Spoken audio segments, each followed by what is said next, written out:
Hello, everyone, and welcome to Trace in Theory. I'm your host, Anna Rose, here to give you all the information about true crime. Today's case truly makes you wonder if you really know the person who claims to love you, who vows to spend the rest of their life with you.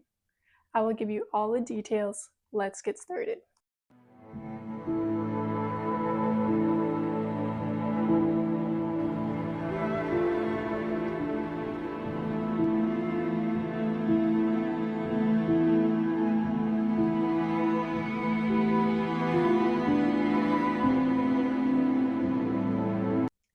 Here on Trace in Theory, my goal is to create a space where stories are shared, answers are gained, lessons are learned, and we as a community can create positive meaning after dark events that have taken place. I hope you are all having a wonderful day because, in all honesty, it's about to get grim. One last thing I want to add. I have met the victim of this case. She came into the place I was working at and had a one-on-one meeting with my boss and I. She recounted some of her story to us and spoke for about 20 minutes. She is incredibly strong and has made big steps to continue forward for herself and her kids. One thing that she said that stuck out to me was that before this incident, her husband had never laid a hand on her. So, ladies, please, if you ever feel like you are being controlled, leave. It might not have been physical abuse in this case, but there were warning signs. With all that being said, let's finally get into today's case. Ariel and her husband decided to take a trip to Oahu to celebrate Ariel's birthday. You see, both Ariel and her husband are very intelligent, hardworking individuals. Ariel has a degree in nuclear engineering from Penn State University and a master's of business administration from the University of Pittsburgh, and became a nuclear engineer and project manager for TerraPower, a company based in Washington. Her husband, Garrett, was an assistant professor of anesthesiology and bioengineering at the University of Pittsburgh School of Medicine, and later on became an anesthesiologist. The two married in 2018 in Pennsylvania and worked there for several years. It's important to add that this wasn't Garrett's first marriage. He was previously married before meeting Ariel and had one son in that marriage.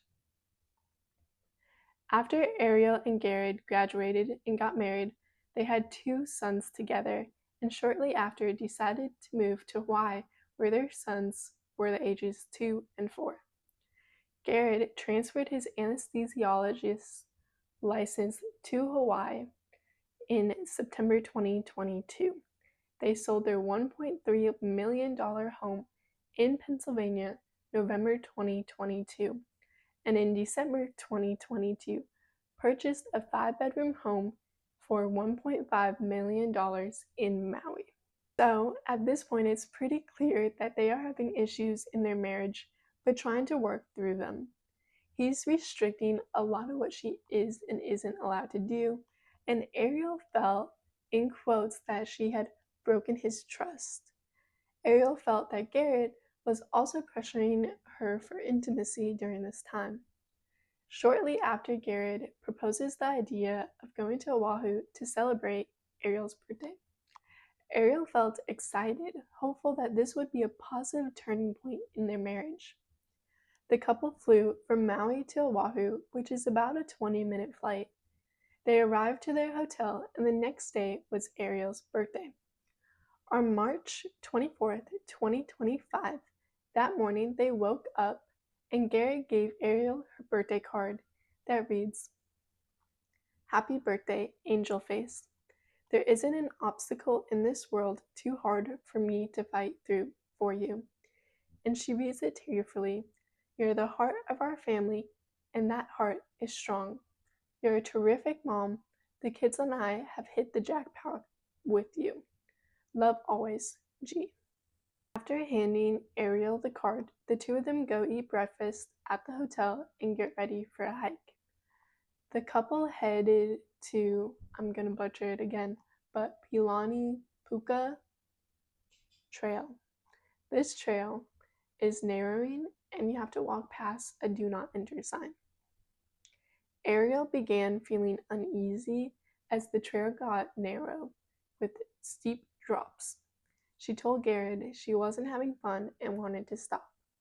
She decided to stop while he kept going and came back for her after about 5 to 10 minutes. He tries to convince her to continue a little bit longer, but she says no. On their way back down, Garrett suggests that they take a selfie together. Ariel notices that he is acting odd and seems very aware of her foot placement near the edge of the cliff, which, hey, that's a major red flag. As Ariel tried to step away from the edge, Garrett allegedly grabbed her forcefully by the arms and began pushing her back towards the cliff. He pinned her to the ground and allegedly pulled a syringe from his bag, telling her to hold still and nobody's coming to save you, and we're done with you. Ariel fought back by biting his arm and squeezing his downstairs area. She pleaded with him, saying their children would be orphans and he would go to jail. For a moment, Garrett seemed to take a deep breath and calm down. Then, he allegedly picked up a lava rock and struck her in the head about 10 times. Two hikers heard Ariel's screams and arrived to find a man on top of a woman covered in blood. The presence of the witness caused Jared to freeze, and Ariel crawls away towards the woman. They call 911, reporting that a man was trying to kill a woman.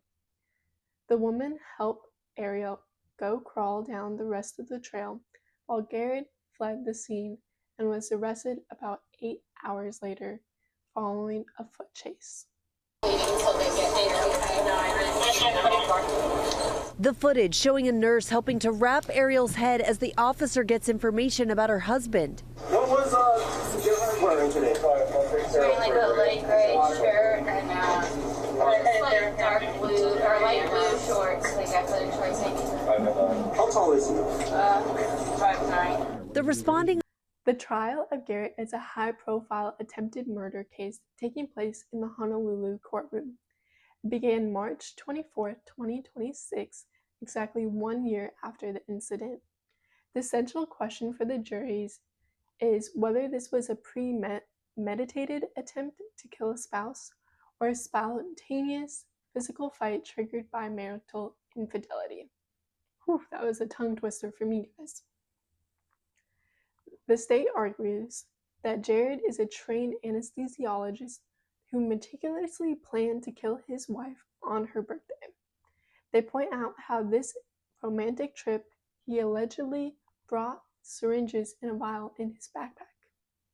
Defense attorney Thomas Otake argues that there was no plan to kill and that the incident was a tragic human reaction to a crumbling marriage. The defense heavily emphasizes Ariel's emotional affair with a coworker, claiming Jared confronted her on the trail and she attacked him first. They highlight the police never recovered the syringe or vial Ariel describes, suggesting her account is exaggerated or fabricated to gain the upper hand in the divorce and custody battle. Also saying Ariel's wounds were graphic but not life-threatening. Which again, I have seen Ariel in person. I have seen the scars on her head, and they are gruesome. The key evidence shown to the jury is the body cam footage of Ariel being rescued and financial records of Ariel transferring $123,000 out of the joint account 3 days after the arrest, which was used by the defense to suggest a financial motive for her testimony. The trial is currently ongoing. If convicted of second-degree attempted murder, Garrett faces life in prison with the possibility of parole. If there's any more big breaks in this case, I will make sure to do another video on it. Until then, guys, stay safe. Thanks for watching.